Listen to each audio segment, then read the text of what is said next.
우리 성령의 9가지 열매 중에 오늘은 사랑, 희락, 화평, 오래 참음, 자비는 친절이었죠. 그리고 양성, 선함이었고요. 충성은 신실함입니다. 그 온유, 절제. 오늘은 충성에 대해서 같이 나눠보고 싶습니다. 여러분, 하나님께서 여러분에게 참 잘했다, 착하고 충성된 종아, 그렇게 말씀하시면 참 좋겠습니다. 그죠?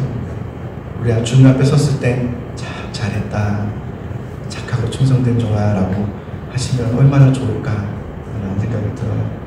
충성스러운 사람이라는 것은 몇 번 만나본 것으로는 알 수 없어요. 많이 만나봐야 되고요. 또 같이 살아봐야 더 정확하게 알 수 있고요. 오랜 시간 동안에 경험해보면서 야, 이 사람은 정말 충성되었구나. 이 사람은 정말 믿을만하네. 참 신뢰할 만하다. 이런 사람을 충성되었다라고 하는 거죠. 몇 번 본 것으로는 안 돼요. 그래서 처음에 보면은 잘 몰라요. 한 달, 두 달, 한 세 달 정도는 지나봐야 이 사람에 대해서 참 충성스럽구나, 또 그렇구나, 아니구나 라는 것을 알 수 있는 것 같아요. 그런 의미에서 하나님 앞에 우리가 섰을 때 잘했다, 착하고 충성된 종아, 그렇게 말씀해 주신다면 정말 영광스러운 일이겠다 싶으면서도 또 이런 의미로 본다면 굉장히 쉬운 일은 아니겠구나. 오랜 시간 동안에 착하고 충성되었다는 말을 듣는다는 것은 쉽지 않겠다는 생각이 듭니다. 보통 여러분, 우리 충성이라고 하면 우리 절대 복종을 생각합니다. 절대 복종하는 거. 그냥 아랫사람이 윗사람에게 토를 달지 말고, 이유를 달지 말고, 무슨 말을 해도 그대로 하는 것. 이것을 우리는 충성이라고 이해하는 경우가 많다는 생각이 듭니다. 그런데 성경에서 말하는 이 성령의 9가지 열매에서 충성은 절대 복종을 말하는 게 아닙니다. 아랫사람은 윗사람에게 무조건 순종하고 무조건 따라야 돼. 너는 실수하면 안 되고 다 하라는 대로 말씀대로 그대로 다 해야 되고, 이런 충성을 말하는 것이 아니라 신실함의 관계를 말합니다. 사실은 충성은 그래서 관계의 문제인 것 같아요. 관계. 웨스트민스터 초율의 문답에 보면은 제1에 이런 질문이 있어요. 사람의 주요한 목적이 무엇인가? 사람의 주요한 목적이 무엇인가? 거기에 답이 이렇게 되어 있습니다. 사람의 주요한 목적은 영원토록 하나님을 영화롭게 하고 기뻐하는 것이다. 이렇게 말해요. 하나님을 기뻐하는 것이다. 사람의 주요한 목적은 하나님을 기쁘시게 하는 게 아니라, 하나님을 기쁘게 하는 게 아니라 하나님을 기뻐하는 것. 그것이 사람의 주요한 목적이다라고 설명하고 있어요. 여러분, 하나님을 기쁘시게 하는 것과 하나님을 기뻐하는 것은 그냥 종이 한 장의 그냥 차이인 것 같지만 엄청난 하늘과 땅의 차이만큼 큽니다. 하나님을 기쁘시게 하는 삶, 그러나 하나님을 기뻐하는 삶은 완전히 다릅니다. 삶 자체가 다르죠. 여러분, 하나님을 기쁘시게 하는 삶은 그 사람은 하나님을 기쁘시게 하려고 노력합니다. 때로는 벌벌 떨면서, 무서워서, 어떻게든 혹시나 하나님을 기뻐하지 않으시면 어떡하지? 나를 기뻐하셔야 될 텐데 늘 그것을 염려합니다. 나는 이번 주도 하나님을 기쁘시게 하지 못했어. 이걸 염려하고 예배 때도 오늘은 예배 못해. 나는 이번 주 엉망진창이었어. 나는 하나님의 기쁨이 아니야. 그렇게 염려하고 또 실수라도 하고 넘어지기라도 하면 나는 하나님을 기쁘시게 하지 못했다 라는 그 마음에 자책하고 절망하고 영적으로 다운되고, 이것을 계속 반복합니다. 그런데 여러분, 하나님을 기뻐하는 삶은 다릅니다.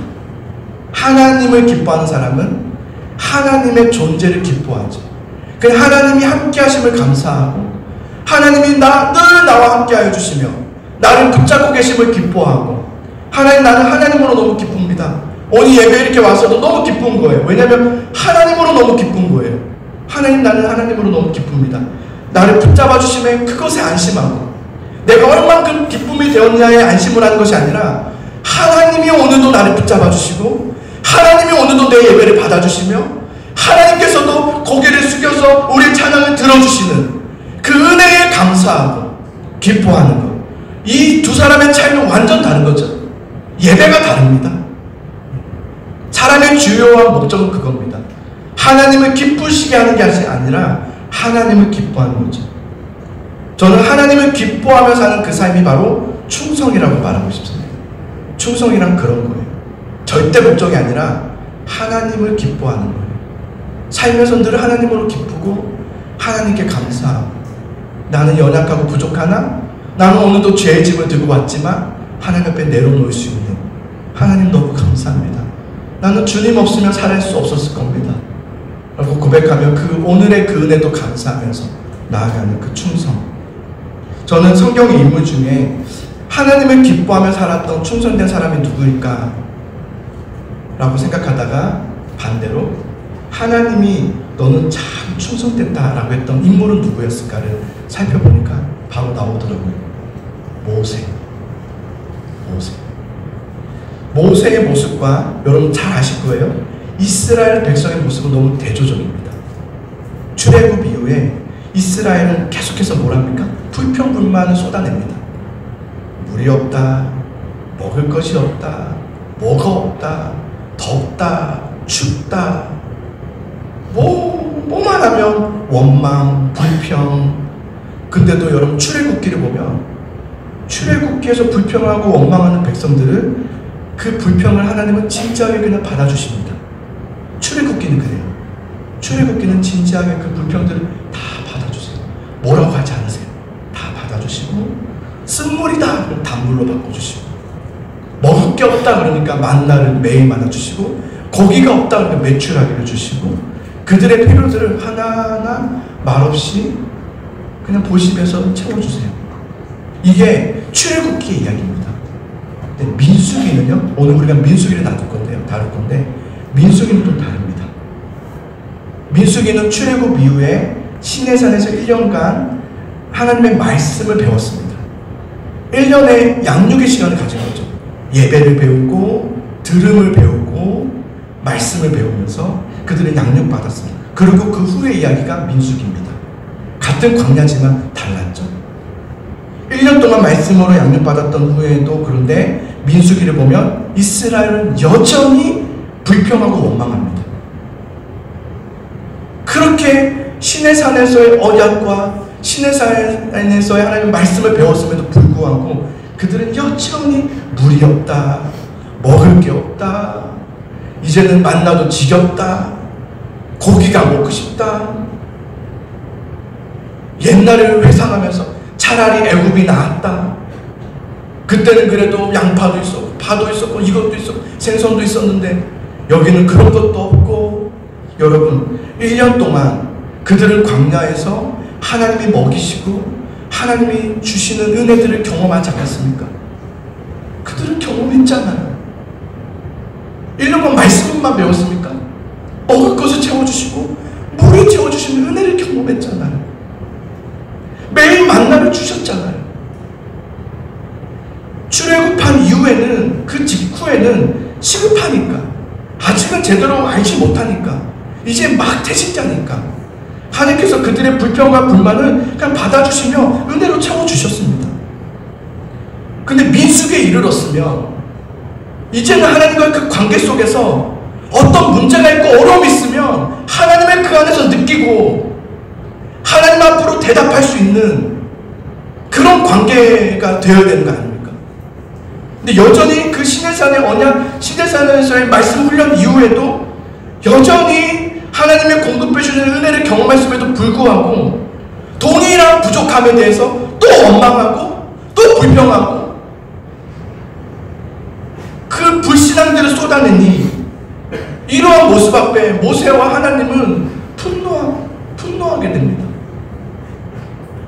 민수기 11장 11절을 보십시오. 모세가 너무나 답답합니다. 모세가 여호와께 여짜오되 어찌하여 주께서 종을 괴롭게 하시나이까? 어찌하여 내게 주의 목전에서 은혜를 입게 하시고 이 모든 백성을 내게 맡기사 내가 그 짐을 지게 하시나이까? 이 모든 백성을 내가 배웠나이까? 내가 그들을 낳았나이까? 어찌 주께서 내게 양육하는 아버지가 젖먹는 아이를 품듯 그들을 품에 품고 주께서 그들의 열조에서 맹세하신 땅으로 가라 하시나이까. 이 모든 백성에게 줄 고기를 내가 어디서 얻으리까. 그들이 나를 향하여 울며 이르되, 불평한다는 거죠. 우리에게 고기를 주어 먹게 하라 하온즉 책임이 심히 중하네. 나 혼자는 이 백성을 감당할 수 없나이다. 주께서 내게 이같이 행하실진대 구하옵나니 내게 은혜를 베푸사 즉시 나를 죽여 나를 고난당함을 내게 보지 않게 하옵소서. 너무나도 힘들고 힘겹다고 모세가 하나님 앞에 토로하고 있습니다. 너무 힘듭니다. 하나님, 이들에게 1년간의 하나님의 그 말씀의 양육이 있었음에도 불구하고 여전히 동일한 출애굽 이후에 시내산 이전의 그 모습과 지금과 다름이 없습니다. 그러자 그 모세의 청원에 하나님께서는 70인 장로를 세우게 하십니다. 그리고 그들을 다 회막에 모이게 하라. 내가 그들에게 성령을 부어주겠다. 내가 은사와 능력을 그들에게 주겠다. 그래서 그들을 통해서 모세의 짐을 덜어주게 하겠다.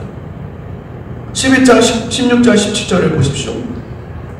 여호와께서 모세에게 이르시되 이스라엘의 노인 중에 네가 알기로 백성의 장로와 지도자가 될 만한 70명을 모아 내게 데리고 와 회막에 이르러 거기서 너와 함께 서게 하라. 내가 강림하여 거기서 너와 말하고 내게 임한 영을 그들에게도 임하게 하리니 그들이 너와 함께 백성의 짐을 담당하고 너 혼자 담당하지 아니하리라. 이렇게 하나님께서 말씀하시죠. 더 이상 모세, 너 혼자 짐에 눌려서 짐에 깔려 죽지 않도록 그들을 세워서 내가 그들에게도 은혜를 주어서 너의 짐을 함께 나누어 이제 더 이상 낙담하지 않고 낙심하지 않게 하겠다. 이렇게 말씀하세요.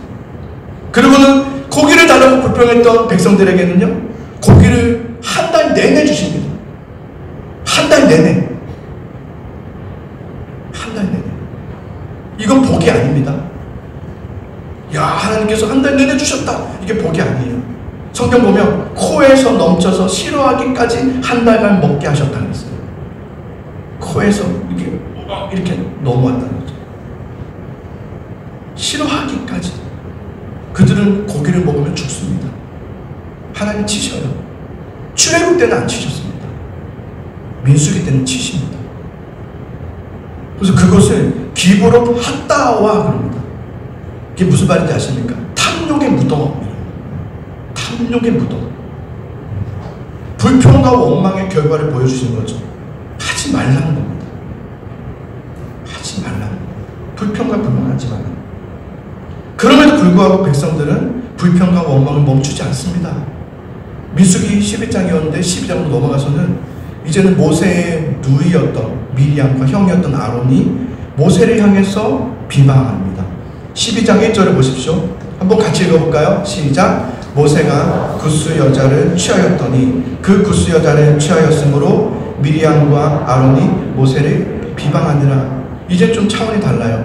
이전에는 백성들이 모세를 향한 비방이었다면 이제는 모세의 형제들이, 가족들이 모세를 비난하는 거예요. 아론은 여러분 대제사장이었죠. 미리암은 출애굽할 때 핵심적인 역할을 감당했던 리더 아니었습니까? 굉장한 두 명은 영향력이 있는 사람이었습니다. 그리고 모세의 형제였고요. 이들의 말은 굉장히 영향력을 미칠 수 있는 말들이에요. 이들이 모세를 향해서 비방하는 거예요. 이들이 비방하는 거예요. 모세의 결혼 문제에 대해서. 어찌하여 이스라엘 지도자가 이방인 여인과 결혼할 수 있느냐. 이 비난이요 전역으로 퍼지게 됩니다. 단순한 결혼 문제의 어떤 비난이 아닙니다.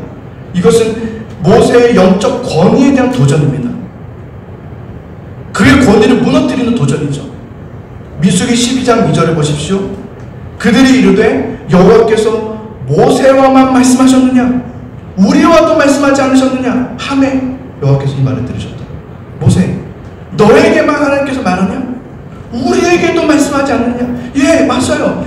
앞에 우리 방금 아까 나눴던 11장에서 하나님은 70인들을 모으게 하셔서 그들에게 성령을 부어주셨어요.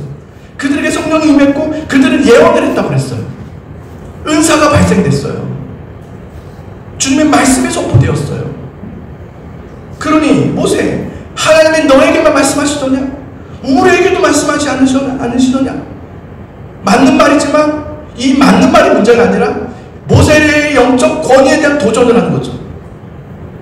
우리 언제까지 네 말만 들을 거냐? 라는 도전이죠.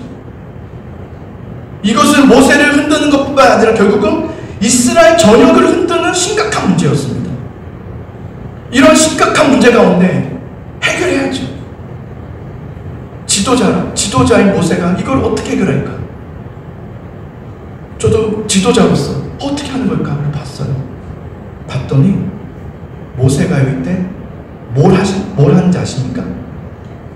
아무것도 안 합니다. 아무 말도 안 합니다. 침묵합니다. 이에 대해서 성경은 모세에 대해서 이렇게 말합니다.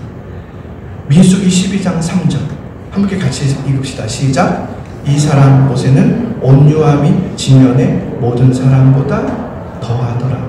여기서 온유라는 것은 이런 거예요. 공격적인 비난과 비방과 비판 가운데 공격성 없이 견디는 능력. 거칠게 되받아치면서 자신을 변호하지 않고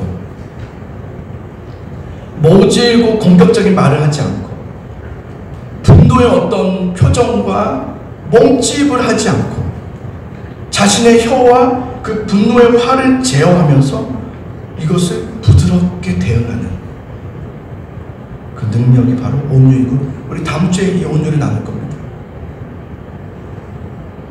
성경은 모세를 향해서 온유함이 지면의 모든 사람보다 더하더라. 모세는 자신을 계속 공격해오는 그런 반복되는 그 상황 속에서 온유함으로 대처하였다. 온유함으로 대처하자 하나님이 모세를 보호해 주시죠. 하나님이 모세를 변호해 주십니다. 자, 12장 5절에서 8절을 읽어보겠습니다. 제가 있습니다. 여호와께서 구름 기둥 가운데로부터 강림하사 장막문에 서시고 아론과 미리암을 부르는지라 두 사람이 나아가매 이르시되 내 말을 들으라. 너희 중에 선지자가 있으면 나 여호와가 환상으로 나를 그에게 알리기도 하고 꿈으로 그와 말하기도 하거니와 내 종 모세와는 그렇지 아니하니 그는 내 온 집에 충성함이라. 그와는 내가 대면하여 명백히 말하고 은밀한 말로 하지 아니하며 그는 또 여호와의 형상을 보고는 너희가 어찌하여 내 종 모세 비방하기를 두려워하지 아니하느냐. 하나님은 모세와 아론과 그 비방하던 미리암을 회막으로 오라. 그리고 구름 가운데 강림하셔서 말씀하시기를 내가 너희에게 환상으로 꿈으로도 알려줬다. 그렇다. 그러나 모세에게는 좀 다르다. 모세는 달라. 그는 내 온 집에 충성함이라. 모세와는 내가 대면하여 말하고 은밀한 말로 하지 아니하거든. 그는 분명한 환상을 본다. 그런데 어찌하여 너희는 그런 내 종 모세를 비방하는 것을 두려워하지 않느냐 라고 말씀하세요. 너의 경험은 모세의 경험과는 달라. 차원이 달라 라고 말씀하셨죠. 그러면서 모세에게 했던 중요한 말이 있죠. 그는 내 온 집에 충성함이라. 충성하였다. 이 충성함은 하나님과 모세 사이에 오랜 시간 속에서 쌓여왔던 친밀한 관계를 의미합니다. 그 법적이다 이런 것이 아니라 오랫동안 쌓여왔던 친밀한 하나님과 모세 사랑하는 그 관계, 친밀한 교제의 관계를 뜻하는 거예요. 그 충성이에요. 충성이란 겉으로 보이는 믿음이 아닙니다. 그 복들어 와서 열정적으로 뭔가를 해내는 것이 충성함이 아닙니다. 내 삶에서 하나님과의 사랑의 관계, 하나님을 기뻐하는 그 신앙, 하나님과 함께함을 기뻐하는 그 믿음, 주님과 날마다 동행하는 그 사랑, 그것을 바로 충성이라고 하는 겁니다. 여러분, 민수기 11장에 장로들 70명을 모아서 성령을 부어주셨잖아요. 그리고 그들에게 하나님께서 성령의 임재를 그들이 경험하였고 그들이 예언도 하고 은사를 발휘했단 말입니다. 그런데 그 11장에 보면 70인 장로들이 뽑히고 회막에 다 모였지만 두 명이 모이지 않았습니다. 그 두 명이 에이답과 메닷입니다. 이 에이답과 메닷이라는 장로가 왜 회막에 모이지 않았는지 모릅니다. 아팠을 수도 있고요. 뭔가 이 일이 있었겠죠. 그런데 성경 보면 그 에이답과 메댓이라는 장로는 모이라고 했던 회막에 모이진 않았지만 하나님께서는 그들에게도 성령을 부어주셨다고 했습니다. 뭔가 이유가 있었던 것 같아요. 성령을 부어주셨어요. 그리고 모든 장로들이 은사를 받고 예언을 하며 막 은사 사역을 한 거예요. 그러나 성경 보면 금세 장로들은 은사를 멈춰요. 그리고 모세를 돕습니다. 왜냐하면 하나님께서 은사를 주신 이유가 목적이 모세를 돕는 것이었기 때문이죠. 그런데 그 두 명, 회막으로 나오지 않았던 에이답과 메닷, 그 두 명의 장로들은 성령을 받고 난 후에 그들은 그 자기가 있었던 그 진영, 나오지 않았지만 자신들의 그 진영에서 은혜를 받고 성령을 받고 거기서 이 모세라는 지도자의 허락과 감독이 없이 은사 사역을 계속하기 시작합니다. 예언을 계속했다는 걸로 나와 있어요. 이 일 때문에 자 11장 26절을 볼게요. 자 11장 26절 자 함께 있습니다. 시작. 그 기명된 자 중 에닷이라 하는 자와 메닷이라 하는 자 두 사람이 진영에 머물고 장막에 나아가지 아니하였으나 그들에게도 영이 임하였으므로 진영에서 예언한지라. 이 일 때문에요. 발각 뒤집어져요.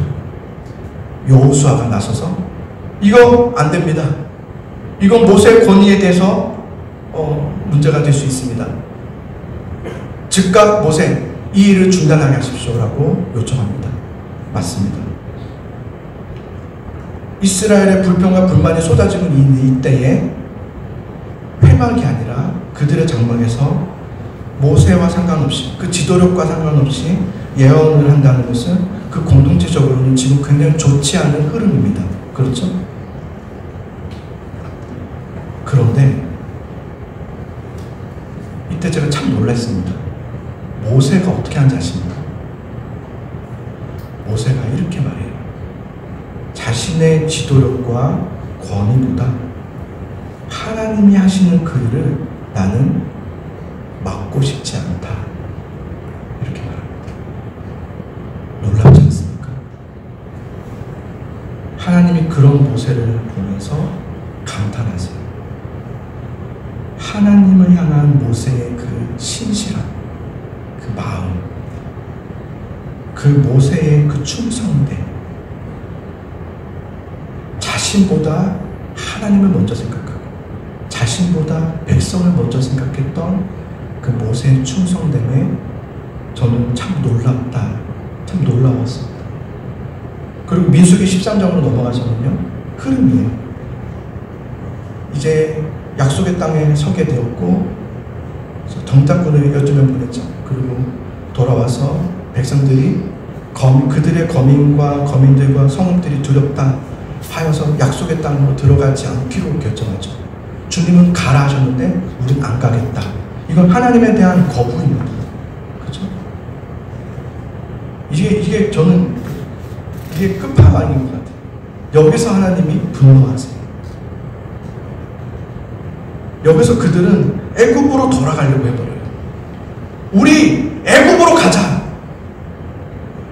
여기서 모세도 그렇죠. 하나님이 굉장히 분노하죠. 그래서 하나님이 분노하면서 이렇게 말해요. 이 백성이 어느 때까지 나를 멸시하느냐, 어느 때까지 나를 믿지 않겠느냐.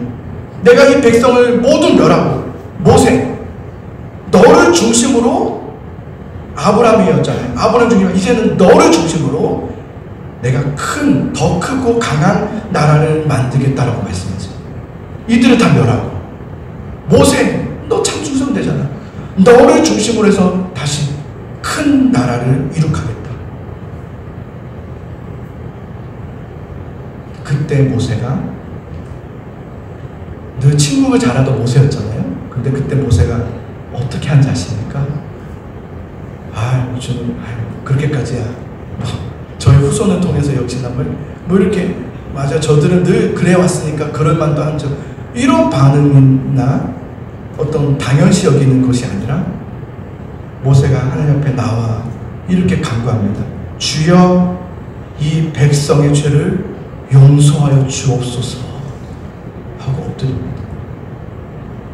늘 하나님 향해서 불평하고 원망을 쏟아내던 저 이스라엘, 모세를 그렇게 비방하며 비판하며 늘 모세를 절망하게 했던 그들, 하나님께서 내가 이들 참지 못하겠다, 내가 이들을 치겠다라고 했었을 때 주여 용서하소서, 주여 저들을 용서하시고 살려주소서 라고 간곡히 주 앞에 간구하죠. 그게 바로 충성입니다. 그게 바로 충성이죠.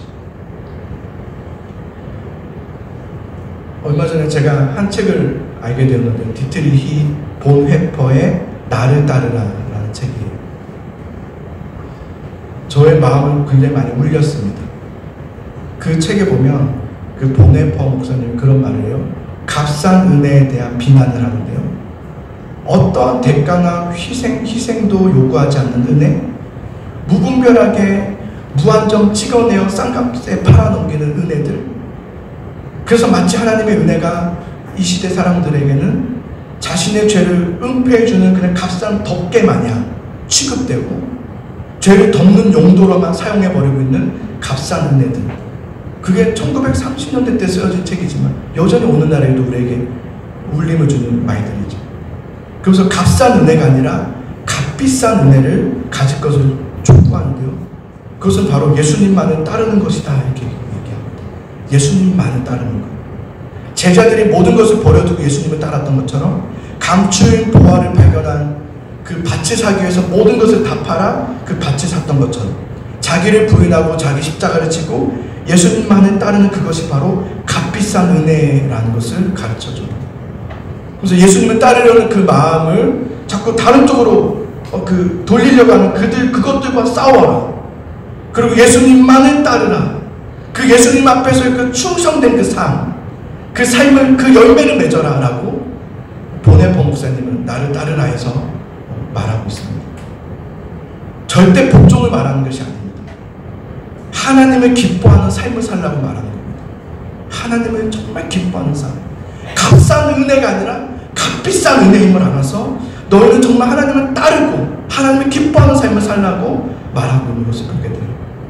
이 본회퍼 목사님은요, 1939년에 히틀러가 자신을 신격화하며 영적으로는 더욱더 어두워가는 그 독일을 향해서 그가 독일로 들어가게 됩니다. 그 나치에 저항해서 싸우기 시작하고요. 한 라디오 방송에서 그가 강연을 하는데 중단되지만 강연이 히틀러를 향해서 신랄하게 비난합니다. 스스로 신성화하는 지도자의 직위는 하나님을 모독하는 것이다. 히틀러에게 하는 말이죠. 그리고 그 히틀러와 손을 잡았던 교회들, 가짜 교회들이죠. 가짜 그리스도인들이죠. 그들을 향해서도 신랄하게 비난합니다. 이런 저항하는 신앙, 이 저항하는 신앙으로 인해서 결국 그는 젊은 나이였던 39살에 교수형에 처해서 생을 마감하게 돼요.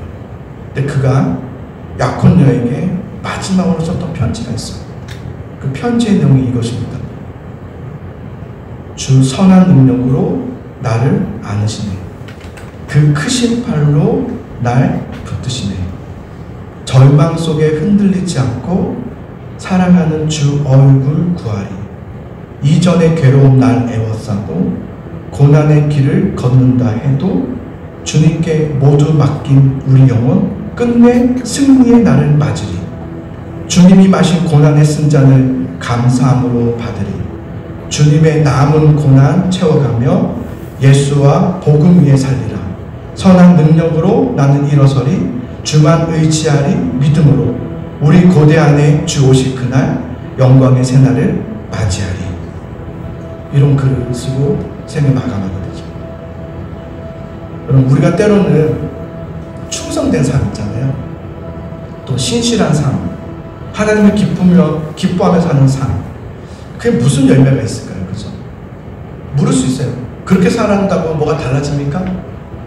달라지지 않을 수도 있어요. 내가 신실하게 산다고 삶이 달라지고 뭐 그 문제가 달라지고 그러지 않을 수도 있어요.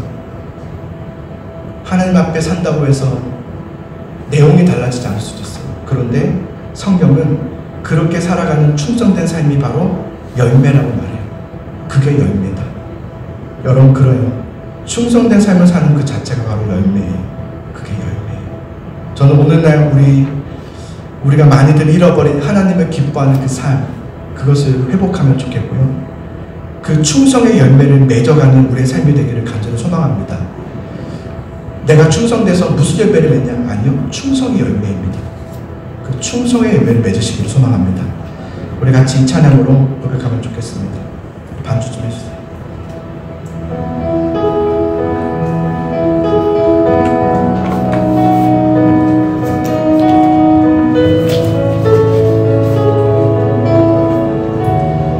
주 선한 능력으로 주 선한 능력으로 많으시네. 그 크신 발로 날 붙드시네. 절망 속에도 흔들리지 않고 사랑하는 주 얼굴 구하리. 주 선한 능력으로 많으시네. 주 선한 능력으로 많으시네.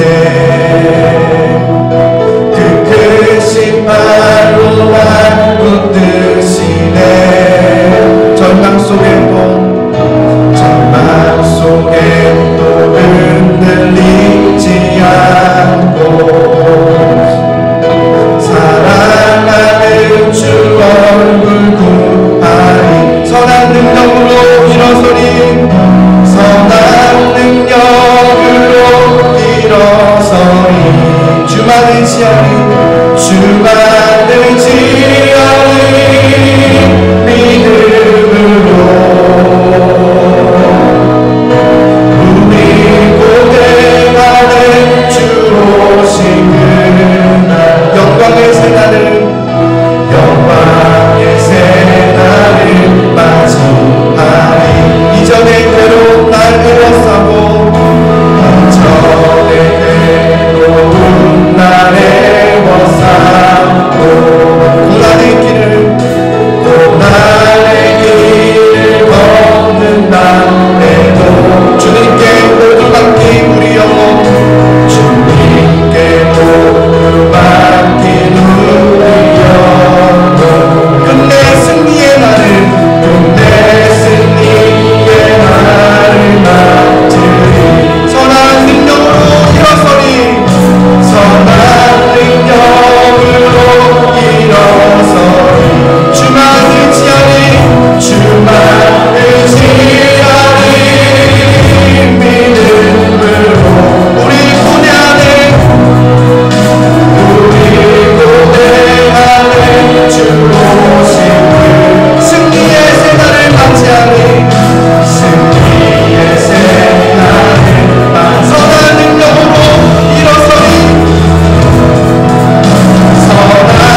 승리의 새날을 맞이하리. 여러분, 같이 기도할 때에 우리 힘들고 어려울 때가 있습니다. 시험에 빠질 때도 있고요, 낙심되어서 넘어질 때도 있고요, 어떻게 해야 되는지 모를 때도 있습니다. 그런데 바로 그때가 하나님 앞에 여러분의 충성을 보일 때입니다. 내가 하나님을 얼마나 사랑하는지, 하나님 나에게 얼마나 소중한 존재인지, 그것을 여러분 보이십시오. 하나님 앞에. 하나님, 나 아시죠? 나 주님 너무 사랑합니다. 나 하나님 정말 주님을 너무 사랑하고 정말 주님 뜻대로 살아가고 싶습니다. 그 고백을 하나님께 보이시기를 바라요. 드러내시기를 바라요. 하나님 앞에 고백하세요. 그 고백이 바로 열매예요. 그 충성이 바로 고백, 열매예요. 그러니까 여러분, 그 충성의 열매를 하나님께 좀 보이시기를 바라요. 여러분, 혹시 미워하는 사람이 있었다면 미워하는 사람 사랑하겠습니다. 나를 힘들게 했던 상황들에서 하나님을 의지하겠습니다. 나 하나님을 기뻐합니다. 나 하나님만을 사랑합니다. 하나님만을 따르기를 원합니다. 라고 그렇게 고백하면서 나아가는 이 시간에 기도가 되길 바라요. 달라고 하는 것보다도 하나님 앞에 이 시간 고백하기를, 주님, 난 주님만 사랑합니다. 주님이 나의 모든 것 되십니다. 주님, 나는 그래도 주님밖에 없어요. 라고 고백하는 열매를 보이는 이 시간에 기도가 되기를 원합니다. 우리 같이 함께 주님의 이름을 부르면서 함께 통성으로 믿음의 선포를 하십시오. 믿음의 고백을 하십시오. 함께 주님의 이름을 부르며 기도하며 나갑니다. 기도하겠습니다. 주여 하나님, 나는 주님이 내 모든 것 되십니다. 주님이 내 생활, 내 생활에, 내 삶의 전부이십니다. 하나님, 나에게 가장 소중한 존재이십니다. 나는 하나님으로 기뻐하고 찬양합니다. 나는 하나님의 감사함을 예배합니다. 하나님, 나는 주님의 모든 것 되심을 감사합니다. 주님이 나의 생명이십니다. 내가 살아 죽다 모든 것이 하나님의 손 안에 있음을 나는 믿습니다. 주님은 어떤 것이 없어도 나는 주님으로 충분합니다. 하나님이 내 삶의 전부이심을 고백합니다. 은혜를 도와주신 하나님 감사합니다. 오늘 그 열매를 보이는 우리 믿음의 고백이 되기를 원합니다. 충성의 열매를 보이는 이 시간의 고백이 되기를 원합니다. 하나님 도와주소서. 하나님 붙잡아주시며 오직 하나님만 분명히 의지하고 믿음으로 나아가는 주의 백성이 되겠습니다. 미워하는 관계가 회복되게 해주시옵소서. 우리의 어떤 환경과 상황이 나를 짓누른다 할지라도 하나님이 나를 건져주심의 은혜가 있고 나의 생명의 생수로 그 은혜가 있음을 나는 믿사오니 오직 하나님만 바라보며 믿음으로 나아가는 우리의 성도들 될 수 있도록 도와주시기를 원합니다. 하나님 감사합니다. 하나님의 찬양합니다. 예배합니다. 하나님, 주님을 예배하고 찬양합니다. 주님, 우리 온 마음을 다해 전심을 다해 주님을 예배합니다. 주여, 우리 예배를 받아주시옵소서. 하나님, 전심을 다해 예배합니다. 온 힘을 다해 주님을 찬양합니다. 경배받으시기 합당하신 주님, 우리 예배를 받아주시옵소서. 은혜 하나님, 주님의 값싼 은혜가 아닙니다. 하나님의 가장 소중한 독생자를 우리에게 주신 값비싼 은혜임을 우리가 압니다. 그 값비싼 은혜로 살아가는 주의 백성들 되기를 원합니다. 하나님만을 사랑하며 하나님 앞에 충성된 삶을 살아가는 우리들이 되게 해주시고, 하나님, 믿음이 없음과 때로 시험에 들고 어려운 가운데 있을 때 믿음으로 일어나게 해주시옵시며 충성됨으로 일어나 나아갈 수 있도록 도와주시옵소서. 시험에 빠져있지 않게 해주시고 말씀 앞으로 돌아오게 하시며 예배 앞으로 돌아와 나는 하나님의 자녀됨을 감사하며 하나님으로 기뻐할 수 있는 믿음의 신앙이 될 수 있도록 아버지 도우시고 인도하여 주옵소서.